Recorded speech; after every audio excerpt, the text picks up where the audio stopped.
broadcaster, di ba, ilalaki yung palaging kahit na hating gabi, nakasalamin na pang ano, Pang-araw. Opo. kang mga gumagawa dyan, yan, puro pasikat yan. Puro pasiklab yung mga yan. Puro epal.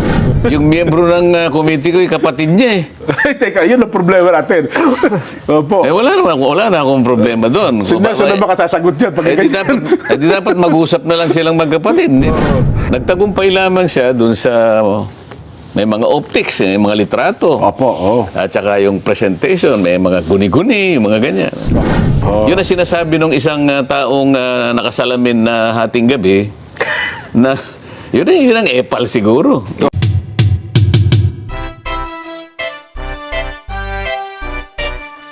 Alam naman namin ho yung pagiging humble, nasa sa inyo po yun. Pero alam mo, totoo yan dyan eh. Yung halimbawa, bagong opening ng klase. Oo. Tapos yung bago mong classmate ay ang galing mag-recite. Oo. Pag tinawag ng teacher, may sagot ka agad. Oo. Tapos pagka hinanapan ng assignment, may assignment, kinaiingitan talaga yan eh. Totoo po. Nangyari sa akin yan nung... Ikaw ang kinaingitan. Bagong transfer ako eh. Kasi nasanay ako ng ganong trabaho. Kaya hindi natin may alis sa bagong pasok na senador, sa Senado. Na-intimidate siguro sila sa Nelson. Maring may ganon. Kasi yung magkakaklase, magkakakilala na sila. Totoo po. Bigla ngayong may dumating na bago, transfer eh. Aba kung mag-recite talagang akala mo minemorize niya yung buong chapter eh. Yun. Ay, ma-unsettle lahat ang mga kaklase mo ron. Totoo po. Magkakaroon na ng inggitan dyan. Ayan. At kung ano ng intriga. Ang tawag sa iba niyan, para niya nabulabog ang tubuhan. Sa probinsya naman, nabulabog niya palaisdaan namin. Parang ganun po ang tawag dyan. Parang nag-iba-ihip ng hangin. Mga ganun po. Pero yung mga kababayan naman natin, kilala naman nila tayo dyan, ano? Wala naman tayong mga objectives na halimbawa magpasikat tayo. Nagkataon lang na nagkaroon tayo ng mandato dyan. Kailangan nating isagawa sa katuparan, tuparin, itaguyod kung anong inihingi ng mandato natin. At yan naman po ay hindi na bago eh. Ginawa nyo na yan. Nakita na ng publiko yan nung kayo ay nandun pa sa House of Representatives. Sen. At doon, Sen, kinaingitan din po kayo doon. At alam nyo naman, ang nangyari. Hindi ako kinaingitan. Kinasuklaman ako ron. Halo po yun. Lalong-lalo na. Siyempre, yung nakikinabang doon sa network na napasara. Totoo po kayo. Talagang halos maglupasay sila sa sa kaka-atake. Kaya kahit anong gawin mong paliwanag, samantalang yung karamihan na sa kababayan natin, halos naliliwanagan nila. Opo, naunawaan. Sila, napagkamalan silang, masasabi mong nag-aral. Kung makapag-Ingles akala mo mas mahusay pa sa mga Totoo Amerikano, di ba? Pero ngayon hindi nila matanggap ang katotohanan sa likod ng pangyayari na yon. Kaya makikita mo naman kung sino-sino sila. Hanggang ngayon nga po, may kim-kim parang nanggaling sa inyo. Matakin nyo ng panahon na yun. Tinawag kayong crush ng bayan. Di ba? Pagka pinapakilala kayo dati ni yung chairman ng committee, di ba? Si Chairman Alvarado yata yun. Tapos tinawag din kayong rockstar doon. Ganun talaga, Sen. Pero pagka sila, paano nalo yun? Yun ang masakit na katotohanan. Ngayon, parang nadadagdagan pa yung ganun. Ano? At ngayon po, ituloy na natin, Sen. Yaman din lamang, tinuloy nyo na po, sinimulan nyo na yung bagay na yan. Ngayon, na kayo po ay nag-iimbestigat, nakaunang araw na sa Blue Ribbon at mayroon po moto proprio investigation. Dapat yan ang tamang wording siya ni nakaunang araw pa lang. Nakaunang araw pa lang. Kasi ang dami na agad. Mukhang nabulabog na agad ang tubuhan. Mukhang nabulabog agad ang palaisdaan, Sen. Hindi dapat yung nakaunang araw. Parang nanlamang tayo pag nakauna. Unang araw pa lang. Simula pa lang kasimple yun eh. Isang araw pa lang eh. Sa ganung kalawak na problemang kinakaharap ng ating bansa, isang araw pa lang eh. Laying the predicate pa lang eh. Kaya nga, sabi niyo, Sen. Biglang kung ano-ano na yung... Bakit sabi nung isang ano ba, broadcaster, di ba, ilalaki yung palaging kahit na hating gabi, nakasalamin na pang ano, Pang-araw. Opo. eh, yan kang mga gumagawa dyan, yan, puro pasikat yan. Puro pasiklab yung mga yan. Puro epal. Eh, ano kaya ang gagawin mo sa mga ganitong klaseng tao dyan? Ano? Hindi, ako naman, ako sa tingin ko, mukhang hindi kayo ang pinatutungkulan nun. Kundi siguro ay baka ibang miyembro ng Blue Ribbon. Kasi kung kayo po ang nandun mismo, solo kayo, malamang hindi magsasalita ng ganun po yun eh. O alam naman niya na yung Opo. committee, yung Blue Ribbon, yun ang talagang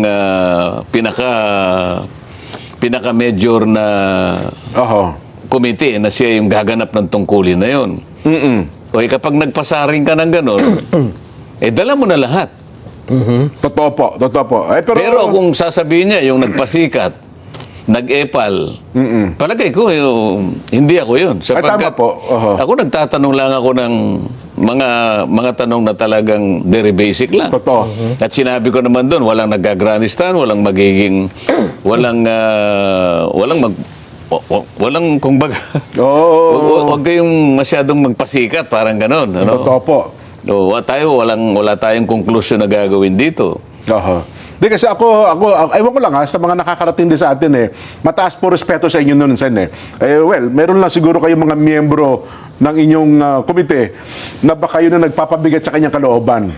Baka naman po ganun lang. Yung miyembro ng committee ko, kapatid niya Ay, teka, yun ang problema natin. Opo. wala na akong problema doon. Sino na makasasagot yan? Di dapat mag-usap na lang silang magkapatid, di ba?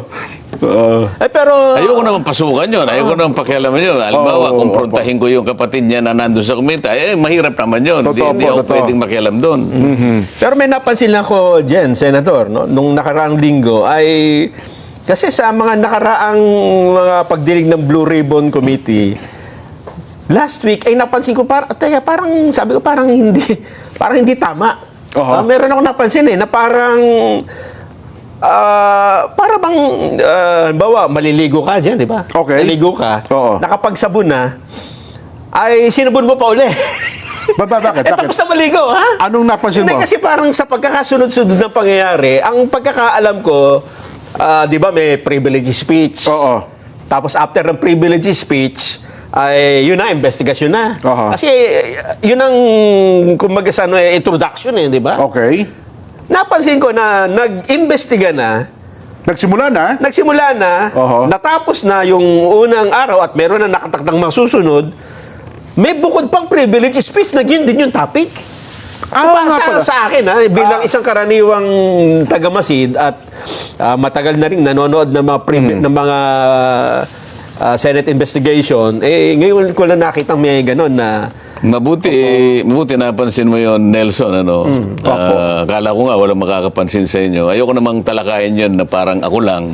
Baka akala na, baka isipin pa nila kung parang kayo pa namumuna sa kung anong motivation, ano. Pero sa rules pa pag-usapan natin, walang ibig sabihin ano pa man. Sa rules ba, pwede pa ba yan sa rules ng Senado? Sa tuntunin ng Senado kasi kapag ang isang bagay, ang isang subject matter ay natalakay na, lalo na yon, isang major committee, yung Blue Ribbon, bawal na yung gagawa ka pa ng sarili mong pagpapahayag. Lalong-lalo na kung doon sa pagpapahayag mo, parang uulitin mo yung mga bagay na dapat sana doon na ihayag doon sa naunang pagtalakay. Parang may sarili kang expose, may sarili kang version. Oo. Hindi dapat na ginawa pa yon. Kumbaga, kalabisan na yon. Sa tuntunin kasi, bawal na yon. Okay. Kaya lang, pinayagan din. May pagka-liberal naman sa... Pero kung susundin mo talaga yung tuntunin, hindi akma yun. Ayun. Dapat sana ay sumama na lamang siya doon sa komite. Opo. Kahit naman hindi ka miyembro ron, pwede ka namang magtanong. Pwede ka Lalong-lalo na kung At katulad doon na lang niya banggitin yung mga binabanggit niya. Pwede pala naman yun. Pwede naman yun eh. Ayun. Kasi kung sasabihin niya na kamukha ng ginawa niya, meron siyang mga pinuntahang mga iba't ibang project.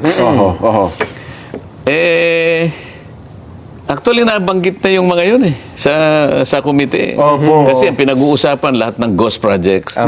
Ngayon, hindi ngayon namin napag-usapan ng detalye noon sapagkat ang sabi ko sa chairman, sa secretary ng DPWH, pinakamabuti isumite mo sa komite yung lahat ng initial findings mo doon sa mga ghost projects. Ayun, oh. So, yung ginawa niya, nakatukoy siya sa kanyang